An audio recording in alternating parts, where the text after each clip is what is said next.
Imagine waking up at like 3:14 a.m. Oh, the classic 3 a.m. wake up. Right. Your eyes just snap open, completely unprompted. The room is dark, the house is, totally silent, but your heart is suddenly hammering against your ribs like a snare drum.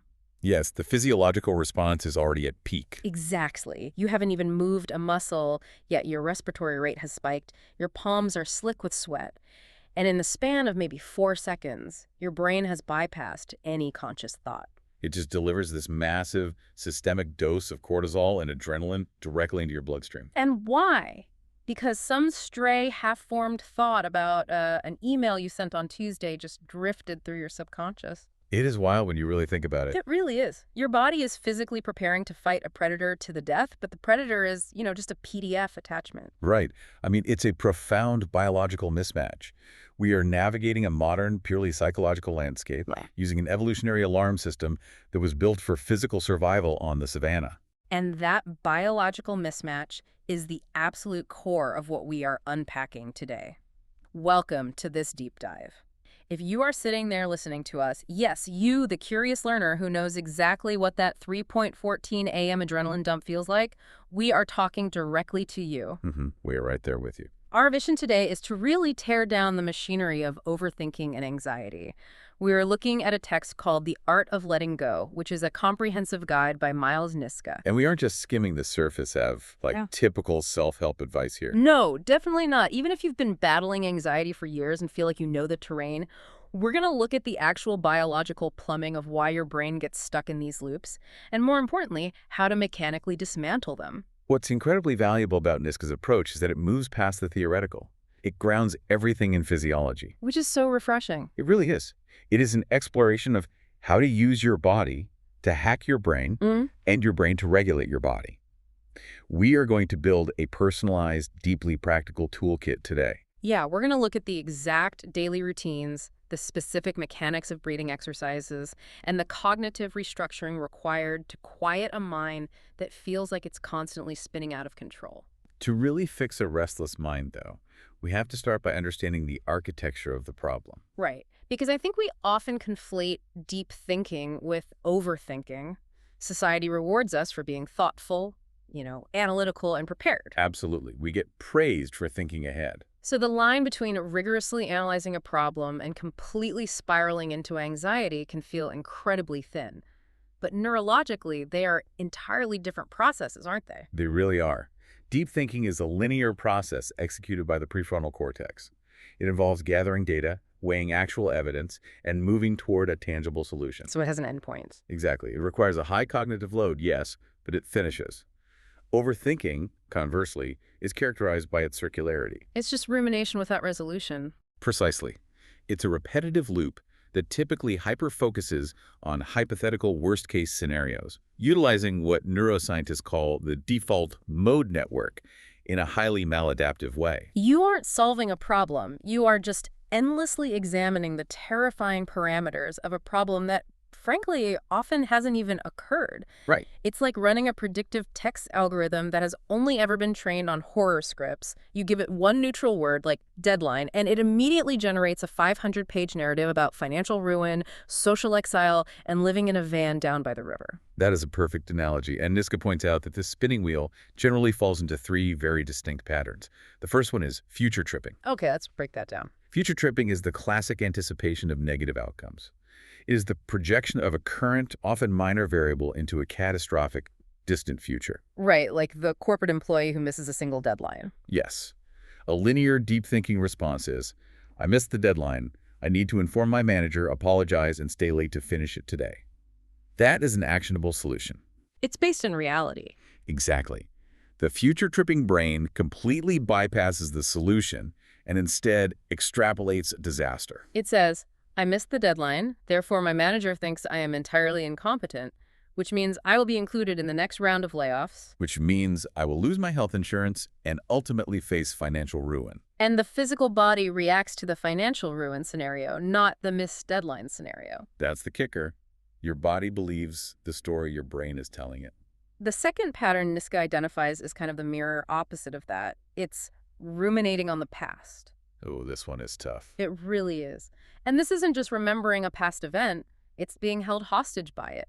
You endlessly replay a failed relationship, dissecting every single conversation. Or you fixate on an awkward comment you made at a networking event like 3 years ago. Yes, you replay the script over and over, trying to figure out what you could have said differently, which is a massive expenditure of metabolic energy on something that is locked in time and entirely unchangeable. It's an attempt by the brain to gain control over a situation where control no longer exists. Because the brain hates ambiguity, right? It despises it. It hates unresolved conflict, so it keeps processing the memory, hoping to somehow find a different emotional outcome. Which it never does. And then we have the third pattern, which sort of bridges the gap between past and future: analysis paralysis. This one is crippling. Truly. It's the sheer inability to make a choice because you are trying to calculate every single downstream consequence of every possible option. Exactly. You see this constantly with major life decisions, but also with incredibly mundane ones. Like picking a health insurance plan. Yes.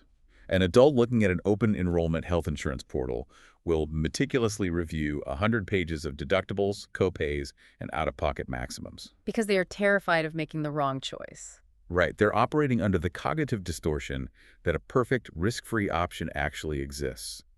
So they freeze. Hours just slip by. The sheer volume of data analysis prevents any decision from being made, and the unresolved decision just looms over them. Generating a secondary layer of anxiety about their own inability to choose, it's exhausting. So we have the timeline covered: future tripping for tomorrow, rumination for yesterday, and analysis paralysis for today.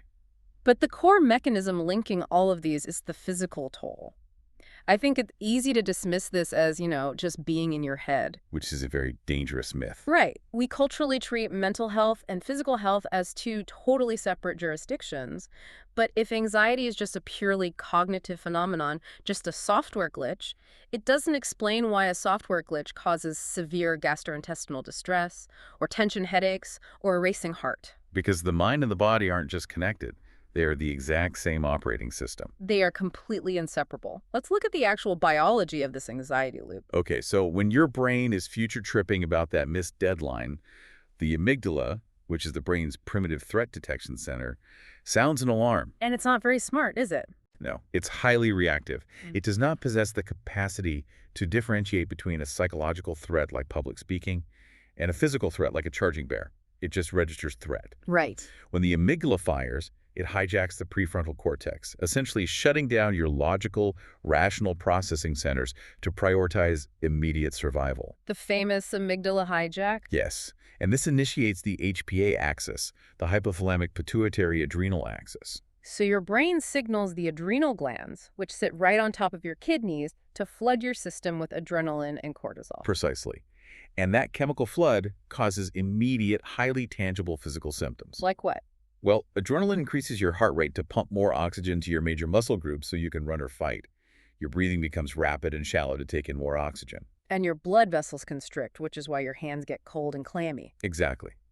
And perhaps most significantly, your body diverts energy away from functions it deems non-essential for immediate survival, like your digestive and immune systems. Which perfectly explains why chronic overthinkers have constant stomach issues.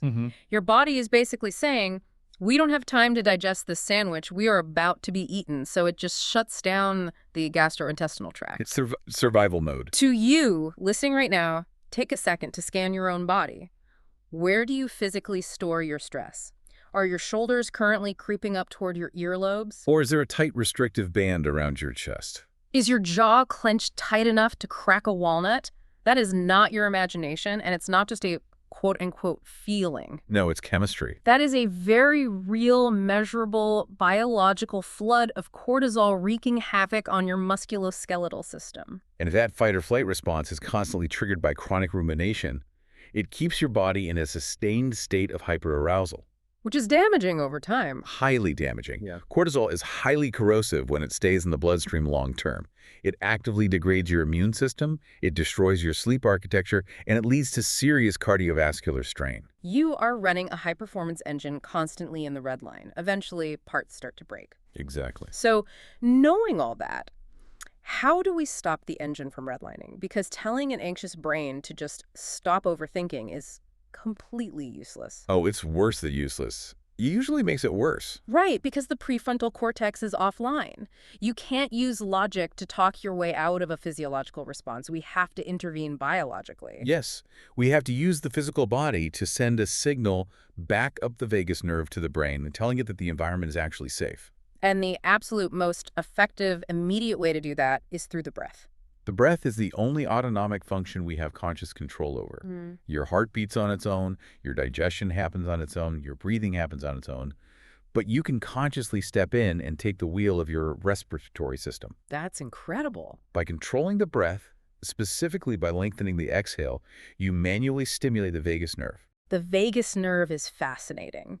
It's cranial nerve X, wandering all the way from the brainstem down through the chest and into the abdomen. It's the superhighway of the parasympathetic nervous system. The rest and digest counterpart to the fight or flight system. Exactly. When you exhale slowly, you are actually decreasing the pressure in your chest cavity, which influences the baroreceptors in your heart. And what does that do?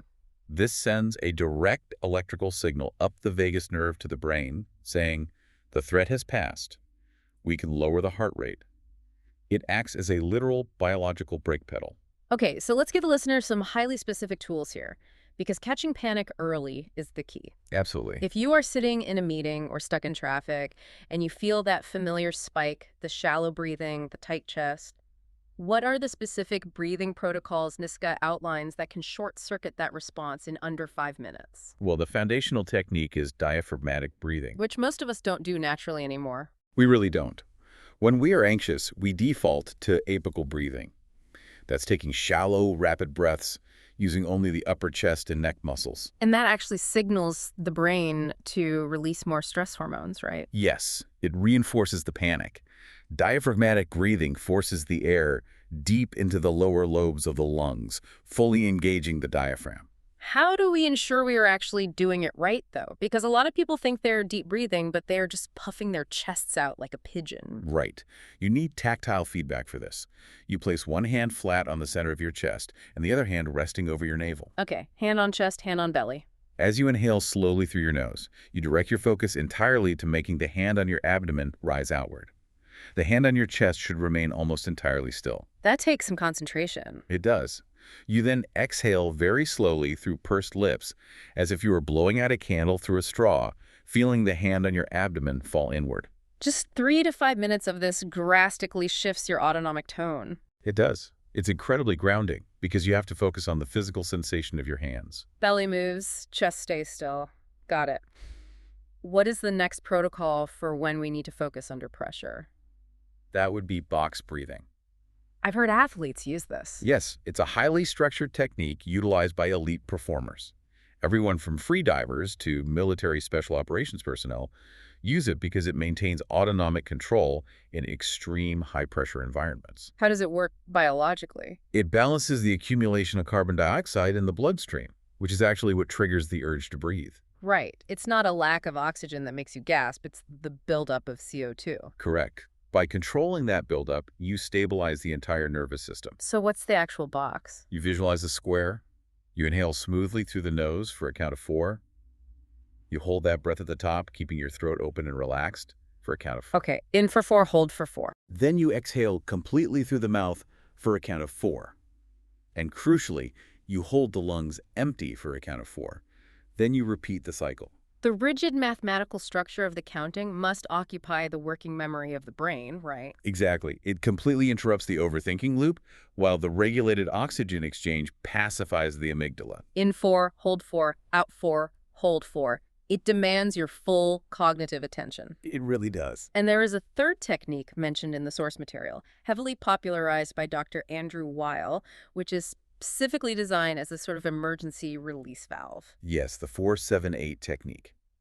This is less about maintaining performance and more about rapid physiological de-escalation. Like pulling the emergency brake on a train. Exactly. It acts almost like a natural tranquilizer. You sit with your back straight, you place the tip of your tongue against the ridge of tissue just behind your upper front teeth, and you keep it there. Okay, tongue behind the teeth. You exhale completely through your mouth, making a whoosh sound. That whoosh sound is important, isn't it? Because it provides resistance. It slows the outward flow of air, keeping the airways open longer. Spot on. Then you close your mouth and inhale quietly through your nose for a mental count of 4. All right. You hold your breath for a long count of 7. This long hold allows oxygen to fully perfuse into the bloodstream. And then the exhale. Finally, you exhale completely through your mouth, making that same whoosh sound for a count of 8. Doing 4 complete cycles of this powerfully forces the parasympathetic nervous system online. So we have diaphragmatic breathing for baseline resetting, box breathing for focus under pressure, and 4-7-8 for emergency de-escalation. Those are your 3 core tools. But Niska's text also heavily emphasizes using brief 5-minute mindfulness exercises throughout the workday, not as a reaction to a panic attack, but as a preventative measure. Yes, to keep the baseline cortisol levels low before they ever have a chance to spike. I feel like the word mindfulness can carry a lot of baggage for people. Oh, absolutely. Yeah. People picture a 10-day silent retreat in a monastery. Right, but this is about microdosing presence, isn't it? It is entirely about approachability. You do not need an hour on a meditation cushion. You can weave profound mindfulness into the mundane, chaotic fabric of a Tuesday afternoon at the office. Give us an example. Take something as simple as mindful eating. Oh man, I am the worst offender here. I will eat a sandwich while answering 3 emails and Slack messaging a producer, and when the sandwich is gone, I literally have no memory of consuming it. Most of us do that. We are entirely disconnected from the sensory experience. Mindful eating is taking just 5 minutes of your lunch break to simply eat. Just eat. Put your phone in a drawer, you look at the colors of the food, you notice the weight of the fork in your hand. As you chew, you isolate the textures and the specific flavor profiles. And that grounds you. By forcing your brain to process intense, immediate sensory data, you pull it out of the default mode network's rumination loop and anchor it firmly in the present reality. It's a form of sensory gating. You are flooding the system with present moment data, so there is literally no bandwidth left for future tripping. Exactly. What are some other workday interventions you liked? Well, the source mentions active listening as a powerful one. Yes. When you are in a meeting or on a phone call, observe your own internal monologue. Most of the time while someone else is speaking, we are simultaneously drafting our rebuttal. Or thinking about our next point to sound smart. Right. Active listening means intentionally turning off that internal drafting process. You focus entirely on the tone, cadence, and meaning of the other person's words. And if a thought about what you want to say arises, You acknowledge it and let it go, returning your focus to the speaker. It drastically reduces the social anxiety of the interaction and fosters genuine connection. and the text also highlights the body scan, which you can do literally while staring at a spreadsheet, right? Yes, somatic awareness. Starting from the crown of your head, moving down to your toes, you mentally shine a spotlight on each muscle group. Are you trying to change anything or just notice it? At first, you aren't judging what you feel. You're just taking inventory. Am I holding tension in my forehead? Are my shoulders elevated? Is my stomach clenched? And once you spot the tension, Once you identify the localized tension, you consciously command those muscles to release. It takes maybe 90 seconds, but it prevents the accumulation of physical stress throughout the day. so those are brilliant midday interventions. But the trajectory of your day is often dictated by the very first moments after you wake up. The morning anchor is everything. If you wake up, immediately grab your phone and read a stressful news headline, you have just initiated a cortisol spike before your feet have even touched the floor. You've surrendered the day before it begins. Exactly. Niska provides a step-by-step guide to starting each day with 5 minutes of mindful breathing to build a neurological buffer. Let's walk the listener through exactly what that morning protocol looks like. Okay, it is a non-negotiable sequence for setting your physiological baseline. Step 1. You find a quiet, dedicated space. You sit comfortably, but with a straight spine to allow for full diaphragmatic expansion. No slumping on the couch. Right. Step 2. You gently close your eyes to remove visual stimuli and bring your attention solely to the mechanics of your breath. Okay. Eyes closed, focus on the breath. Step 3. You isolate the physical sensation of respiration. You notice the slight coolness of the air passing through your nostrils on the inhale and the subtle warmth of the air on the exhale. You track the rise and fall of your chest. It sounds so simple, but then your brain starts talking. Which brings us to step 4, the critical step. Your mind will wander. It will start planning your commute or thinking about an email. And this is where people quit, right? They think they're failing at meditating. Yes, but this is not a failure. Mindfulness is not the absence of thought.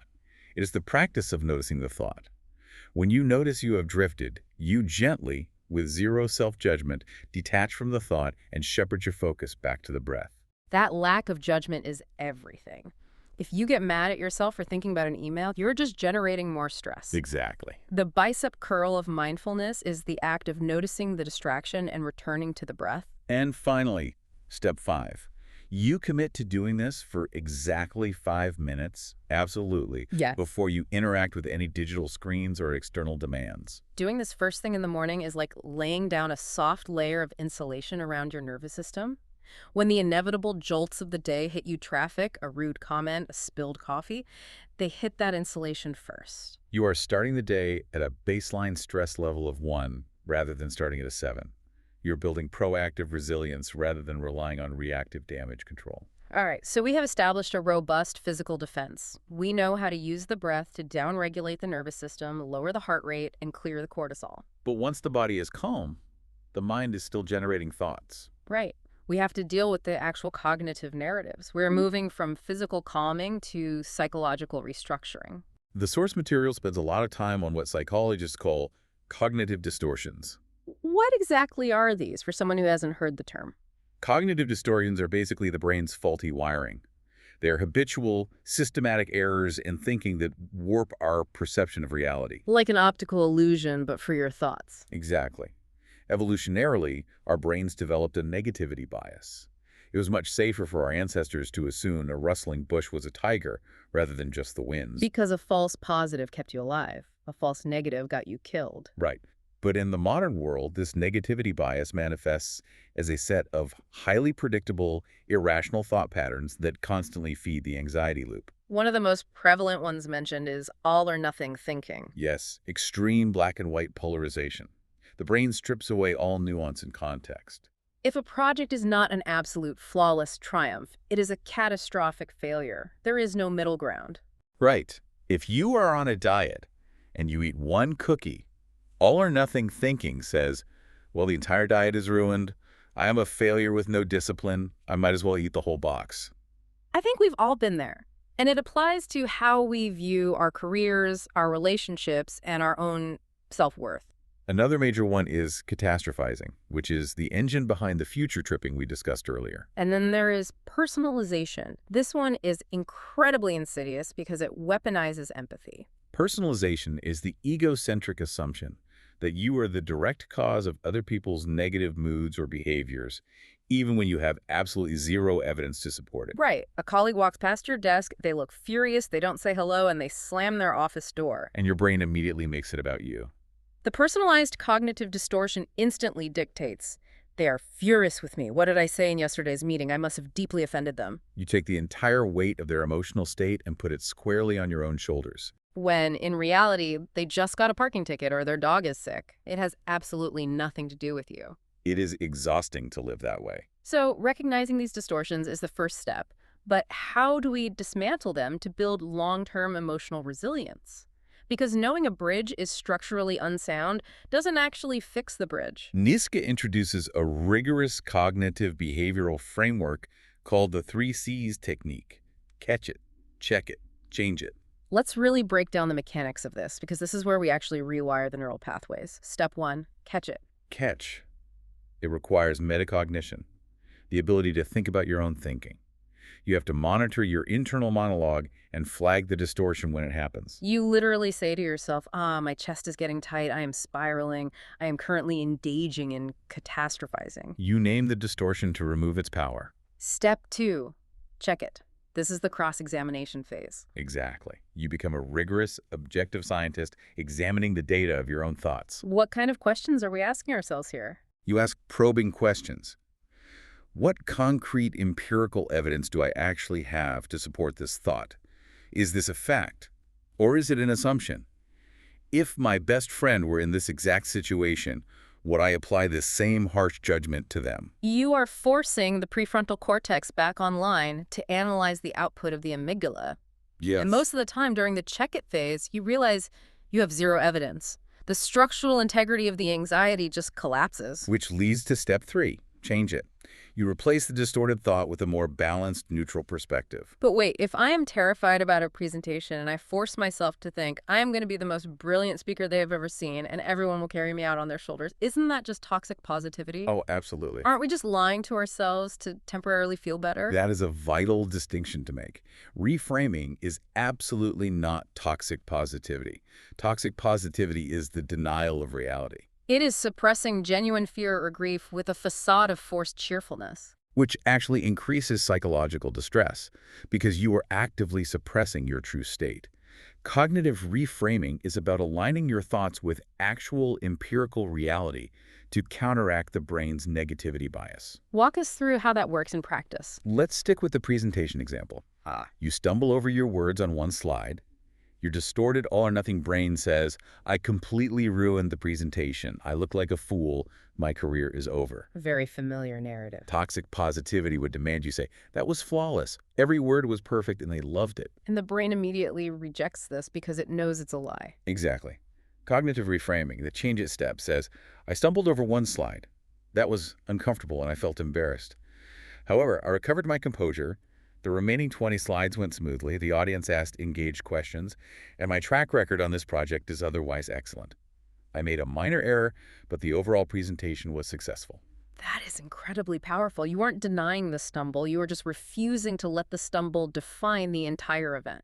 You are zooming out and incorporating the entirety of the data, rather than hyper-focusing on the single negative data point. You are demanding the objective truth from a brain that is trying to lie to you. And doing this repeatedly, day after day, physically rewires the brain. It strengthens the neural connections between the prefrontal cortex and the amygdala, allowing for faster, more automatic emotional regulation in the future. Which brings us to a concept that underpins this entire cognitive restructuring: self-compassion. The foundation of it all. Because the way we speak to ourselves internally is often horrific. We hurl insults at ourselves that we would never, ever direct at a friend. We call ourselves stupid, lazy, incompetent. It's brutal. How do we use self-compassion to turn that hostile internal critic into a supportive ally? Well, self-compassion is the neurological foundation for change. Harsh self-criticism actually triggers the threat system we've been discussing. It keeps cortisol pumping because you are attacking yourself. You become your own predator. Exactly. Self-compassion, however, activates the mammalian caregiving system, releasing oxytocin and downregulating the stress response. Niska advocates for the use of personalized positive affirmations to actively rewrite this self-talk. But they must be constructed carefully, right? Because if I just stand in the mirror and chant, I am a billionaire supermodel, my brain knows I'm neither, and the affirmation fails. Yes. Affirmations must be deeply rooted in your authentic core values and actions, not delusional outcomes. They need to validate your effort and capability. Give me an example of a good one. Instead of outcome-based affirmations, use process-based ones. For example, if you struggle with social anxiety, instead of saying, everyone at this party is going to love me, you craft an affirmation based on your own agency. Like what? Like, I am choosing to step out of my comfort zone today. I am capable of handling awkward moments. My worth is not dependent on the approval of strangers. I am capable of handling awkward moments. That doesn't promise the awkward moments won't happen. It just affirms your resilience to survive them. It shifts your identity from a fragile victim to a capable agent. So we have a calmer nervous system. We are catching our cognitive distortions, and we are treating ourselves with more compassion. But reality is still going to happen. Life always happens. Setbacks are going to occur. We are going to make mistakes. Let's transition from managing our thoughts about the future to dealing with the actual failures of the present. Niska heavily emphasizes the integration of a growth mindset. A crucial component. How does adopting a growth mindset reframe mistakes from being permanent character flaws into actual learning opportunities? The concept of the growth mindset, pioneered by Carol Dweck, posits that intelligence, capability, and resilience are not fixed, innate traits. They are muscles that can be developed through effort, strategic learning, and persistence. So someone with a fixed mindset views a failure as a definitive indictment of their identity. I failed this math test because I am inherently stupid. Right. While a person with a growth mindset views failure as a data point regarding their current strategy. Quote, I failed this math test because my current study methods are ineffective. I need to change my approach. The friction, though, is applying that growth mindset in the heat of the moment. When you get that failing grade or when you get passed over for the promotion, the cortisol spike is immediate. It takes immense cognitive override to stop the shame spiral and say, oh, what a fascinating learning opportunity. It really does. It requires utilizing all the tools we've discussed. Oh. The breath work to calm the cortisol, the cognitive reframing to stop the catastrophizing, so that you can access the prefrontal cortex and actually analyze the failure. Can you give an example of how this looks in action? Take the example of an athlete. A gymnast falls off the balance beam during a crucial routine. The fixed mindset athlete thinks, I don't have what it takes to be a champion, and their performance degrades further. And the growth mindset athlete? They experience the exact same emotional disappointment, but they actively utilize it. They watch the film of the fall. They analyze their foot placement. They realize they were rushing the transition. So they use the failure as data. Exactly. Yeah. They then incorporate specific balance drills into their training to correct that exact error. The mistake literally provides the blueprint for their future strength. And Niska summarizes how a growth mindset transforms these daily setbacks by introducing a brilliant concept from the endocrinologist Hans Selye. Eustress, Eustress. Yes, positive stress. We always talk about stress as the enemy, but eustress is the biological reality that not all stress is bad. What distinguishes eustress from distress? It is entirely dependent on your psychological appraisal of the stressor. Distress occurs when you perceive a challenge as a threat that exceeds your resources to cope with it. This triggers the panic cascade. And eustress? Eustress occurs when you perceive a challenge as a demanding but manageable opportunity for growth. It is the friction required for adaptation. It is exactly like the physiology of weightlifting, isn't it? If you want to build muscle mass, sitting on the couch in a state of perfect relaxation will do absolutely nothing. Not a single thing. You have to subject the muscle fibers to intense mechanical tension. You have to literally create micro tears in the tissue by lifting heavy weights. But the load has to be calibrated. Right, if the weight is too heavy, the muscle tears completely and you suffer an injury. That's distress. But if the weight is challenging but manageable, the body repairs the micro tears stronger than before. That's eustress. That is a perfect biological parallel. And the fascinating thing is that your body actually secretes a different chemical cocktail depending on how you appraise the stress. Really? How so? In a state of eustress, your body still produces adrenaline to keep you focused and energized, but it produces a higher ratio of DHEA to cortisol.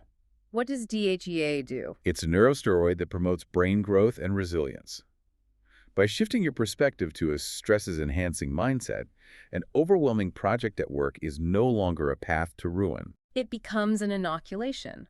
Just like a vaccine introduces a small, manageable dose of a pathogen to teach the immune system how to fight it, tackling a difficult project builds your psychological antibodies. You survive it, and your brain logs the data. We handled that.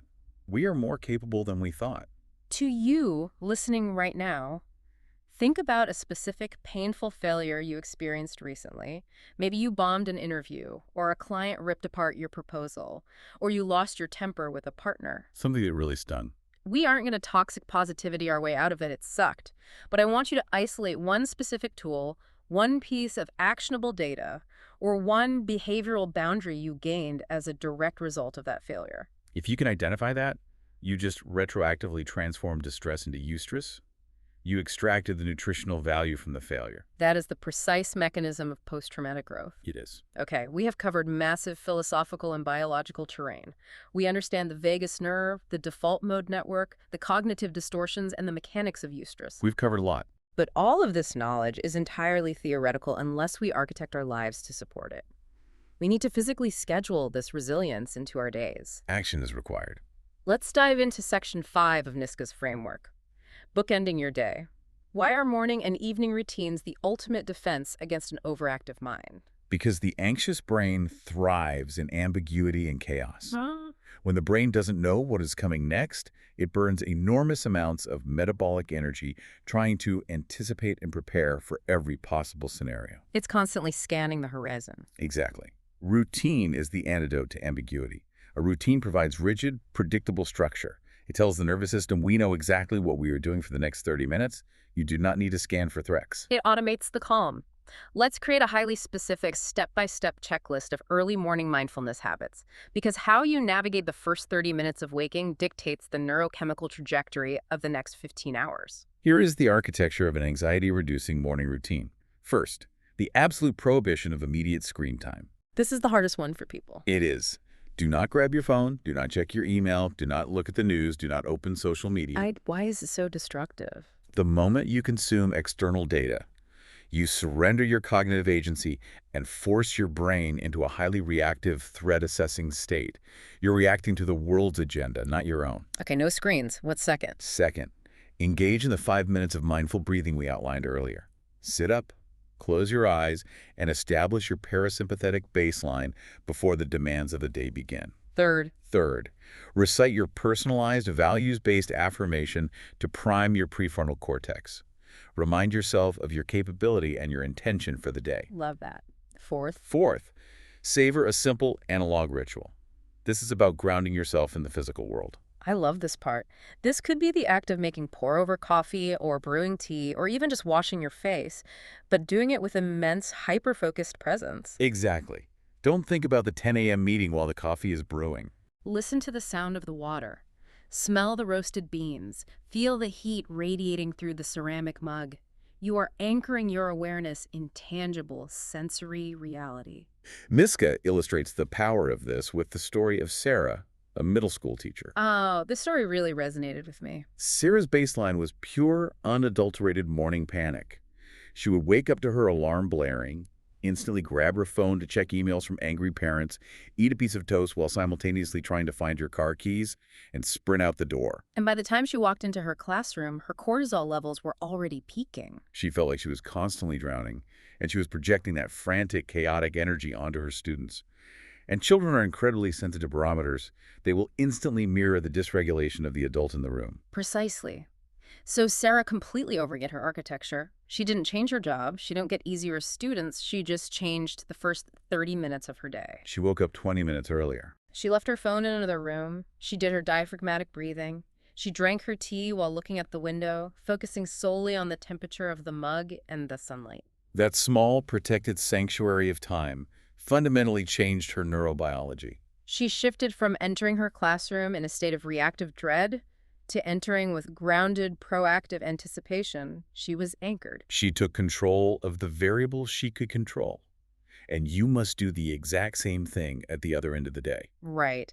We need to list the ways to create a calm evening environment because chronic anxiety destroys sleep architecture, and sleep deprivation makes the brain highly susceptible to cognitive distortions the next day. There's a vicious, self-fulfilling cycle. And evening anxiety is its own unique monster. The distractions of the day fade away, the house gets quiet, you lie down in the dark, and suddenly your brain decides it is the perfect time to review every social misstep you've made since 2014. Oh, the midnight reel of regrets. To prevent that, you have to actively manage your biology, specifically your melatonin production and your core body temperature. Let's talk about melatonin. Melatonin is the hormone that signals to your brain that it is time to initiate the sleep cycle, and its production is deeply governed by light exposure.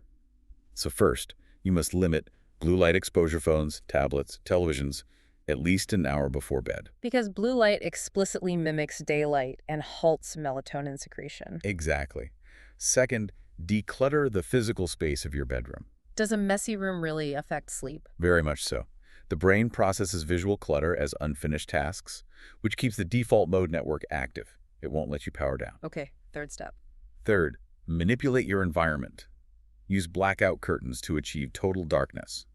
Drop the ambient temperature of the room because your core body temperature needs to drop a few degrees to initiate deep, slow-wave sleep. And what about sound? Use soothing, rhythmic auditory cues like a white noise machine to mask unpredictable background sounds that might trigger the amygdala while you sleep.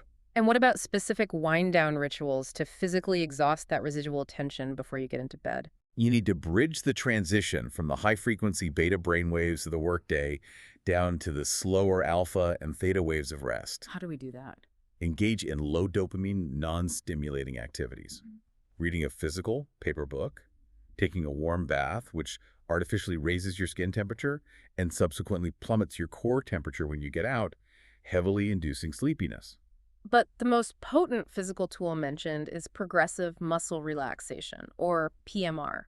Walk us through the exact mechanics of PMR, because it is essentially a hack for the nervous system. PMR is the systematic, intentional tensing and releasing of isolated muscle groups. So you lie down in bed to do this. Yes, you lie flat on your back in bed, you bring your attention to your feet and toes, and you tense those muscles as aggressively as you comfortably can for about 5 to 10 seconds. You hold that tension. And then? Then you suddenly completely release it. You lie there for 20 seconds, focusing entirely on the contrasting sensation of the muscles going slack and heavy. Oh, that sounds amazing. Then you move up the kinetic chain. You tense your calves, release. You tense your thighs and glutes, release. Your abdomen, your hands, your arms, your shoulders, drawing them all the way up to your ears, and release. Working your way all the way to the top. Finally, you scrunch the muscles of your face tightly and release. Mm. By deliberately fatiguing the muscles, you physically force them to relax. And cognitively, it requires so much concentration to isolate the muscle groups that it leaves absolutely no bandwidth for the brain to ruminate on tomorrow's to-do list. It is brilliant. You are weaponizing the tension to create the relaxation. And Niska adds one final cognitive tool to this evening routine before you drift off, a list of simple evening reflection questions. They call it the gratitude scavenger hunt. Yes, because of the brain's negativity bias, it naturally wants to catalog everything that went wrong today to protect you tomorrow. The gratitude scavenger hunt forces the reticular activating system in your brain to actively scan the data of your day for positive anomalies. You ask yourself, what are 3 highly specific things I am grateful for today? And it shouldn't just be, my family and my house. No, it should be granular. The exact taste of that perfectly ripe strawberry at lunch. The fact that a stranger held the elevator door for me. Or you ask, what is one thing I learned from a challenge today? Again, extracting the eustress. Exactly. You are intentionally shifting the final cognitive footprint of your day from a narrative of threat and deficit to a narrative of safety, abundance, and growth. You literally go to sleep with a different neurochemical profile. So we have the morning anchor, we have the cognitive tools for the day, and we have the evening wind down. That brings us to our final holistic integration. We have to address the physical vessel. The body itself. Right. Niska advocates for utilizing physical activity, specifically things like yoga, to reduce the symptoms of chronic anxiety. Why is movement so critical? Because emotion is entirely physical. It is energy in motion. When the HPA axis floods your body with adrenaline and cortisol, that energy is designed to be burned off through intense physical exertion. Like running from the predator or fighting it. Exactly. When you just sit at your desk and absorb the cortisol, it becomes toxic. Cardiovascular movement of any kind is crucial because it metabolizes those stress hormones out of the bloodstream. And it triggers other positive chemicals, right? Yes, simultaneously triggering the release of endocannabinoids and endorphins, which are the body's natural painkillers and mood stabilizers. But the text specifically highlights modalities like yoga and Tai Chi. Why do those offer a unique benefit over, say, just running on a treadmill? Because yoga and Tai Chi act as a form of somatic tracking. They do double duty.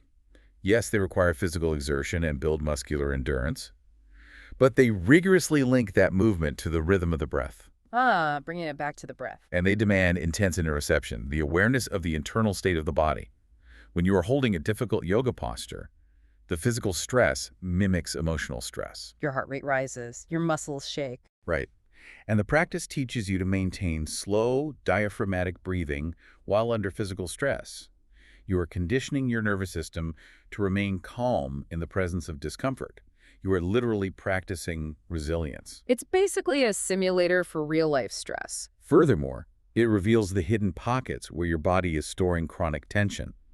You might not realize your jaw's perpetually clenched until a yoga instructor tells you to consciously relax your face. I can hear the listener right now saying, look, I am deeply inflexible, I feel ridiculous in yoga pants, and the idea of going to a studio full of incredibly fit people chanting makes my anxiety infinitely worse. And that is a completely valid boundary.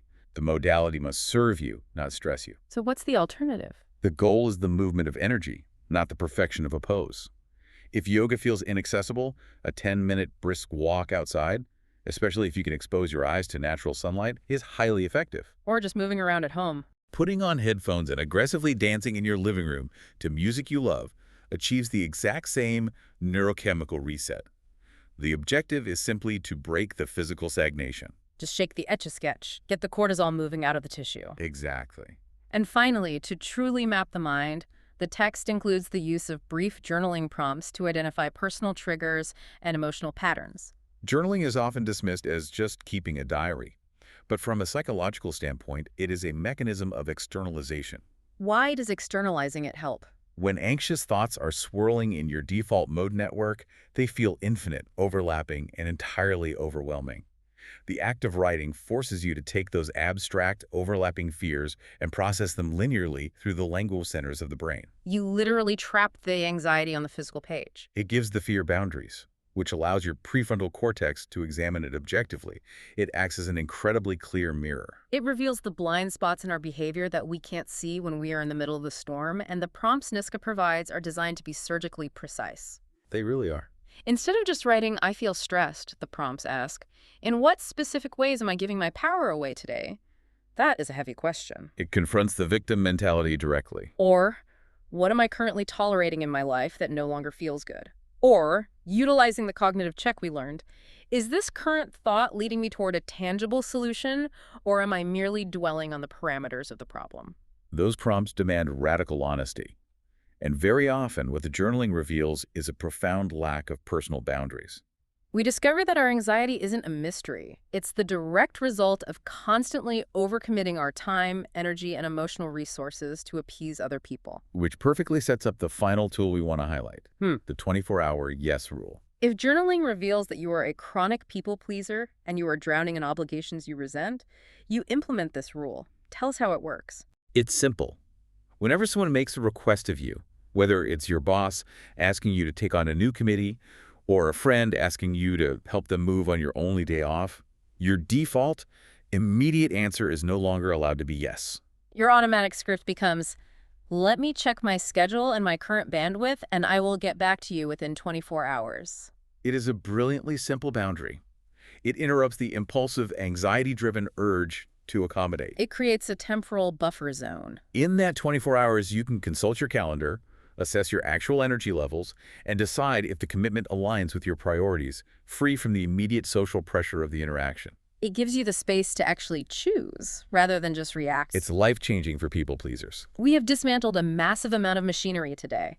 Let's consolidate everything we have extracted from Miles Niska's The Art of Letting Go. A quick summary. Overthinking is not a life sentence, and it is not a flaw in your character. It is a predictable biological software loop. It begins with the amygdala hijacking the prefrontal cortex and initiating the fight-or-flight cortisol cascade. But you possess the manual override. By mastering the breath utilizing diaphragmatic breathing, the structure of box breathing, or the emergency brake of the 4-7-8 technique, you can physically manipulate the vagus nerve to force the parasympathetic nervous system online. Once the body is calm, you can cross-examine the mind. You can identify the cognitive distortions of all-or-nothing thinking and catastrophizing, and use the catch it, check it, change it framework to reframe the narrative based on objective reality. You can adopt a growth mindset to transmute distress into the muscle-building friction of eustress. And you can architect your environment for resilience by bookending your days. You can protect your mornings with mindful grounding before screens, and defend your evenings by managing your light exposure, utilizing progressive muscle relaxation, and commanding your brain to hunt for gratitude. You move the body to process the chemicals, and you journal to defend your boundaries.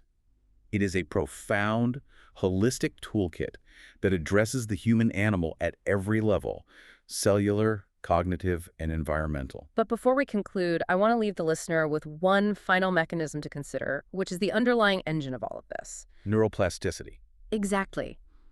We've discussed how the brain physically wires itself to be anxious. The neuroscientific axiom is neurons that fire together wire together. The more cycles you spend in future tripping and catastrophizing, the thicker and faster those specific neural pathways become. Your brain physically gets better and faster at generating panic. But neuroplasticity is completely agnostic. It does not care what you practice. It only cares that you practice. It will wire whatever you give it. So consider this from the opposite angle. If you take just a few of these tools, if you spend the next year practicing intentional, structured breathing, if you practice aggressively hunting for gratitude at the end of the day, if you practice treating your own failures with relentless self-compassion, What entirely new, beautiful, and resilient physical structures might your brain build for your future self? what an incredible thought to carry forward. The diagnostic X-ray of anxiety might be murky, but the power to physically heal the architecture of your own mind is quite literally right there in your next breath. It really is. To you, listening to this, do not let this entire deep dive become another source of overwhelming analysis paralysis. Please don't attempt to implement all of these tools by tomorrow morning. Just pick one. Choose the smallest, lowest friction entry point. Do 5 minutes of belly breathing in your car before you walk into work tomorrow, or try the 24-hour yes rule the next time someone asks for a favor. Just lay the very first brick of that new neural pathway. Thank you for joining us on this deep dive into the machinery of your own mind. We are wishing you a deeply peaceful, intentional, and well-regulated day ahead.